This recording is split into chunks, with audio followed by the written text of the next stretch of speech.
अस्सलाम वालेकुम my dear students. उम्मीद करता हूँ कि अल्लाह ताला के फजल से आप सभी खैरियत से होंगे और आपकी जो स्टडी है वो काफ़ी अच्छी चल रही होगी। आज इस लेक्चर में हम थोड़ा सा डिस्कस करेंगे फ़िक की अर्ली डेवलपमेंट के बारे में, यानी कि अर्ली पीरियड में किस तरह से फ़िक डेवलप होकर आया है, जिसको आज हम पढ़ते हैं। इसकी जो बैक हिस्ट्री है उसके बारे में हम थोड़ा सा डिस्कस करेंगे। But before starting the lecture, अगर आप चैनल पर नए हैं तो चैनल को सब्सक्राइब कीजिए और वीडियो को स्टार्टिंग से लेकर एंड तक ज़रूर देखिएगा, तब जाके आपको ये अच्छे से समझ में आएगा। चलिए स्टार्ट करते हैं। अगर हम डेवलपमेंट की बात करें, इसकी इस्लामिक जूरिस्प्रूडेंस की डेवलपमेंट की बात करें, तो ये स्टार्ट कहाँ से होता है, यानी कि इसकी डेवलपमेंट बिगिन होती है from the period of profit Mohammad सल्लल्लाहु अलैहि वसल्लम, जो कि 7th सेंचुरी से हमें देखने को मिलती है। इसके अलावा अगर हम इसके बाद फ्यू सेंचुरीज़ की बात करें इस्लाम की, तो उसके बारे में जो आउटलाइन है, यानी कि आफ्टर द प्रॉफिट सल्लल्लाहु अलैहि वसल्लम, उनके बाद जब सेंचुरीज़ अगो, यानी कि बहुत सारी सेंचुरीज़ हुई, तो उसके बाद इसकी डेवलपमेंट कैसे हुई, कौन कौन से स्टेजेस आकर हुए, वो सारा अब यहाँ से हम डिस्कस करेंगे। फर्स्ट अगर हम देखें इन्हीं का पीरियड, यानी कि हमारे प्रॉफिट सल्लल्लाहु अलैहि वसल्लम का पीरियड, अगर हम इसकी बात करें, इनके पीरियड की बात करें, तो इनके लाइफ टाइम में अगर हम देखें जो इस्लामिक लॉ यानी कि शरिया, ये प्राइमरी बेस था दो बेसिक फैक्टर्स या सोर्सेस पर। मींस कि इस्लामिक शरिया और फिक का जो सोर्स था, उसके दो प्राइमरी सोर्स थे उस टाइम पर, Quran and Hadith. Means Quran, simply what is Quran? The revealed word of God और the word of God simply, जिसमें हमें legal, ethical and social matters के रिगार्डिंग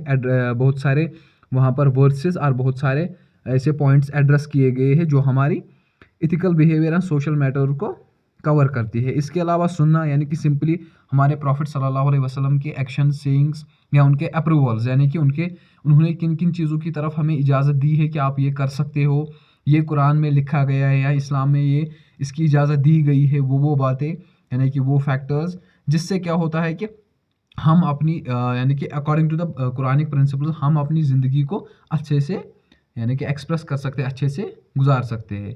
अब इसके अलावा जो असली मेन स्टेज है, उसमें हमें थोड़ा सा फोकस करना है, यानी कि पोस्ट प्रॉफिटिक एरा, जब राशिदून कैलिफस का क्या होता है, पीरियड होता है। यानी कि after the death of profit सल्लल्लाहु अलैहि वसल्लम, ये सारी रेस्पॉन्सिबिलिटी, यानी कि लीगल इंटरप्रिटेशन, सही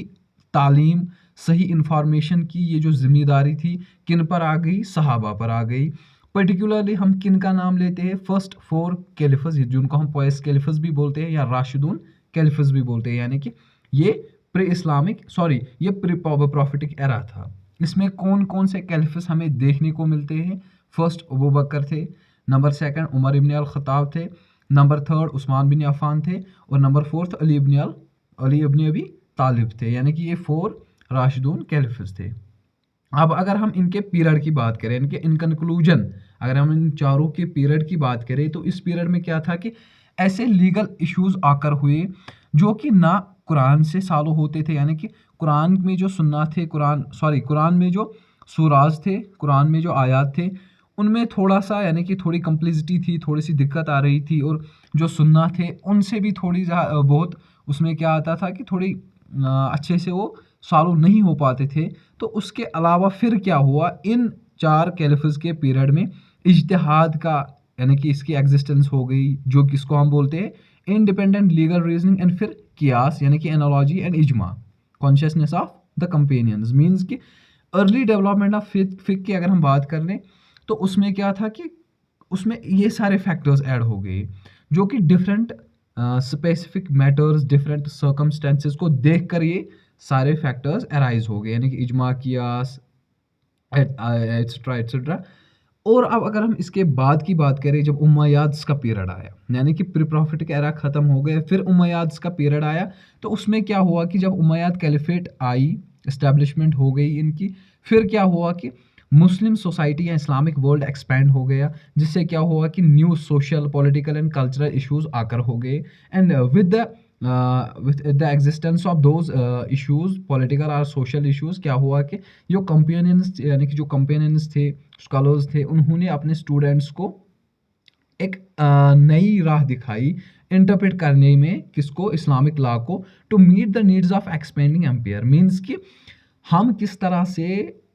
बढ़ती हुई दुनिया को, बढ़ती हुई इस्लामिक वर्ल्ड में जो न्यू कम्प्लेक्सिटीज आकर होती है उसको किस तरह से हम रिजॉल्व कर सकें, और इसके अलावा जो कम्प्लेक्स यानी कि इश्यूज बिकम आकर हो गए, जो कम्प्लेक्सिटीज आकर हो गए, उनको किस तरह से हम हल कर सके, उसी को मद्देनजर रखते हुए डिफरेंट स्कूल्स आकर हो गए फिक के, राइट। अब अगर हम इस पीरियड की थोड़ी सी बात करें, यानी कि उमैयाद के पीरियड की थोड़ी सी बात करें, कौन कौन सी डेवलपमेंट्स हो गई फिक के सिस्टम में या फिक के दायरे में, तो कोडिफिकेशन एंड डॉक्यूमेंटेशन मीन्स कि Islamic legal decision and interpretation start to be systematically collected, यानी कि इस्लाम की जो इंटरप्रिटेशन है उनको कलेक्ट किया गया, first. Number second, regional diversity means कि different cities became known for their particular approaches, यानी कि अगर हम उस टाइम की बात करें जब उमैयाद का पीरियड था, तो इस्लामिक वर्ल्ड में बहुत सारे सिटीज़ थे, जैसे कौन कौन, मदीना, कूफा, बसरा एट्सेट्रा। तो हर कोई स्टेट यानी कि हर कोई पर्टिकुलर स्टेट जो थी, सिटी जो थी, अपनी अपनी महारत के लिए जानी जाती थी। फॉर एग्जांपल अगर हम बात करें कौन सी महारत, जैसे हम मदीना देखते हैं कि वहाँ पर क्या था, ट्रेडिशनल अप्रोच अप्लाई किया जाता था हर सिचुएशन के लिए, मीन्स कि जो प्रॉफिट सल्लल्लाहु अलैहि वसल्लम और उनके जो सहाबा या कंपेनियंस ने कहा था, किया था, तो उसको अप्लाई किया जाता था। वाइल एज इन कोफा वहाँ पर क्या किया जाता था, वहाँ पर ओपन लीगल रीजनिंग को अप्लाई किया जाता था, मीन्स कि अपनी भी रीजनिंग, अपनी भी सोच समझ उसमें, फॉर एग्जांपल अगर कोई इशू आकर होता था तो with the help of Quran सुन्ना बिसाइड्स ऑफ दीज वहाँ पर अपनी लीगल रीजनिंग भी को भी अप्लाई किया जाता था, यानी कि इस इंसान खुद भी सोचता था, तब जाके उस प्रॉब्लम का सोल्यूशन निकाला जाता था सॉरी। अब इसके बाद अगर हम देखें emergence of major schools of फिक, जैसे हमने पहले ही बोला कि फिर इस यानी कि फिक की डिफरेंट ब्रांचेस, डिफरेंट स्कूल्स आकर हो गए 18th सेंचुरी से लेकर 9th century, approximately 10th century, but यहाँ पर आप याद रखिए कि 18 से लेकर 9th सेंचुरी के दरमियान इनके एक डिफरेंट स्कूल्स आकर हो गए, इस्टेब्लिश हो गए, किन के पीरियड के अंदर, उमैयाद के पीरियड के अंदर, जिससे क्या हुआ कि इस्लामिक लीगल रीजनिंग को एक थॉट मिल गया। मीन्स कि अगर हम बात करते हैं by the early Abbasid period जो कि 750 से लेकर 1258 तक था, वहाँ पर क्या हुआ कि वेरियस स्कॉलर्स उन्होंने क्या किया, सिस्टमेटिकली ऑर्गेनाइज करना स्टार्ट किया किसको, लीगल प्रिंसिपल्स ऑफ इस्लाम को, और वहाँ पर डिफरेंट स्कूल्स ऑफ थॉट जब आकर हो गए, यानी कि different schools of thought emerge हो गए, तो वहाँ पर क्या हुआ कि इन अलग अलग थॉट्स को पढ़ाया गया, अलग अलग थॉट्स को समझाया गया। फर्स्ट ऑफ ऑल जो हमारे पास पहला स्कूल है हनफी स्कूल है, जो अबू हनीफा ने फाउंड किया था। इस स्कूल में ज़्यादातर हमें क्या देखने को मिलता है कि वहाँ पर रीज़न, कियास, जिसको हम एनालॉजिकल रीजनिंग बोलते हैं, यानी कि खुद की अकल का ज़्यादा इस्तेमाल, जिसको हम इंडिपेंडेंट रीजनिंग भी कहते हैं, इस स्कूल में उसी का ज़्यादा इस्तेमाल किया जाता था, यानी कि इसमें वही सिखाया जाता था। Number second is Maliki school, जो कि मालिक इब्न अनस ने फाउंड किया था। वहाँ पर क्या किया जाता था, प्रैक्टिसेस पर, यानी कि जो मदीना के लोग करते थे तो उस बेसिस पर, यानी कि उन इश्यूज़ को सॉल्व करने के लिए तो इस स्कूल में उसी पर ज़्यादा जोर दिया जाता था। Number third is Shafi school, means के शाफाई स्कूल क्या था, ये फाउंड किया था अल शाफी ने, और वहाँ पर उसूल अल फिक के प्रिंसिपल्स को डेवलप किया जाता था, मीन्स कि जो मेथडोलॉजी है, लीगल थ्योरी है, जो कि एक फॉर्मल स्ट्रक्चर देती है इस्लामिक लॉ को, यानी कि सोर्सेज ऑफ इस्लामिक लॉ को, जैसे कुरान सुन्ना इजमा कियास है, इन चीज़ों पर कहाँ पर पढ़ा जाता है, शाफी स्कूल में। And number fourth is Hanbali school, जो कि अहमद इब्न हम्बल ने फाउंड किया था। यहाँ पर क्या किया जाता है कि टेक्स्ट जैसे कुरान सुन्ना, इनको वहाँ पर क्या किया जाता है, इनको रिलाइड किया जाता है,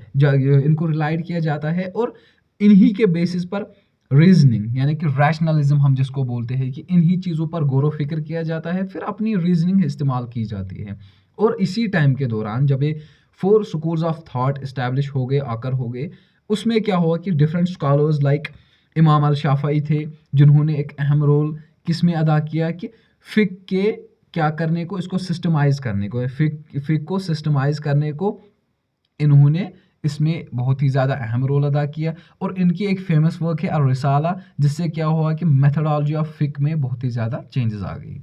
number fifth and last is development of legal theory, means कि उसूल अल फिक, जो कि आपका टॉपिक भी है अलग से। अब उसूल अल फिक क्या है, ये सिंपली क्या है, methodology of Islamic jurisprudence, means कि फिक की मेथडोलॉजी, कौन कौन से स्टेप्स, कौन कौन से पॉइंट्स, लैंग्वेज, मेथड यूज़ किए गए हैं इस्लामिक जूरिस्प्रूडेंस को एक्सप्रेस करने में, जो कि एक क्लियर फ्रेमवर्क देती है हम किस तरह से इंटरप्रेट करें लीगल टेक्स्ट्स को, और किस तरह से लीगल रूलिंग्स को लीगल रूलिंग्स पर इनको अप्लाई करे। और इसी के सोर्सेज अकॉर्डिंगली इसको क्या किया किया गया है, इनकी मेथोडोलॉजी को डिफरेंशिएट किया गया है। जैसे कुरान सुन्ना इजमा कियास, आपको पता ही है ये इस्लामिक लॉ यानी कि फ़िक़्ह बोलिए, इस्लामिक जूरिस्प्रूडेंस बोलिए, इस्लामिक थ्योलॉजी, सभी का ये सोर्स है। यानी कि कुरान सुन्ना इजमा कियास, हम इसी से क्या लेते हैं, हर किसी पर्टिकुलर यानी कि कोई भी सिचुएशन आकर होती है, हम पहले उस कुरान में उसको देखते हैं कि इसमें क्या गया, कि कहाँ गया है इस सिचुएशन के अकॉर्डिंग, फिर हम सुन्ना इजमा कियास के अकॉर्डिंगली जाते हैं, फिर उस पर्टिकुलर सिचुएशन का सोल्यूशन निकालते हैं। और इसके अलावा ये जो सिस्टमाइजेशन है, यानी कि इससे क्या हुआ, ये जो मेथडोलॉजी है ओवरऑल डेवलपमेंट हुई फ़िक़्ह की, इससे क्या हुआ कि कोहेरेंस आकर हुई, मीन्स कि इस्लामिक लीगल थॉट में एक अलग सी मेथडोलॉजी आकर हो गई हुई, जिससे क्या हुआ कि जो इस्लामिक जूरिस्प्रूडेंस है वो बहुत ही ज़्यादा सोफिस्टिकेटेड बन गया। और उससे क्या हुआ कि जो इस्लामिक लॉ है उसको एक शेप मिल गई, यानी कि शरिया जिसको हम बोलते हैं उसको एक पर्टिकुलर शेप मिल गई। Islamic law without any misconceptions, without any miss interpretations, उसमें अच्छे से यानी कि हर सोल्यूशन को, जैसे मुस्लिम सोसाइटी या मुस्लिम वर्ल्ड एक्सपेंड होता गया, वहाँ पर डिफरेंट कॉम्प्लेक्सिटीज़ या स्पेसिफिक इश्यूज आकर हुए, वेदर पॉलिटिकल हो, सोशल हो, मॉरल हो, एथिकल हो, तो उन्हीं के अकॉर्डिंगली इसमें क्या हुआ कि फ़िक़्ह को जब ऑर्गेनाइज़ किया गया, उसकी मेथोडोलॉजी को ऑर्गेनाइज़ किया गया, तो उससे क्या हुआ कि इस्लामिक लॉ को एक नई शेप मिल गई। तो ये सारा कंसेप्ट किसके बारे में था, अर्ली डेवलपमेंट ऑफ फ़िक़्ह के बारे में। इसमें हमने कुछ स्टेजेस पढ़े। आई होप कि आप सबको अच्छे से क्लियर हुए होंगे, और अगर नहीं भी हुए तो कोई प्रॉब्लम नहीं है, कोई बात नहीं है, आप हमें बताइए, हम आपके इश्यूज़ को रिजॉल्व भी करेंगे और आपको बेस्ट प्रोवाइड करेंगे। बाकी इंशाल्लाह मिलते हैं नेक्स्ट लेक्चर में नेक्स्ट टॉपिक के साथ। तब तक के लिए खुदा हाफिज़, टेक केयर।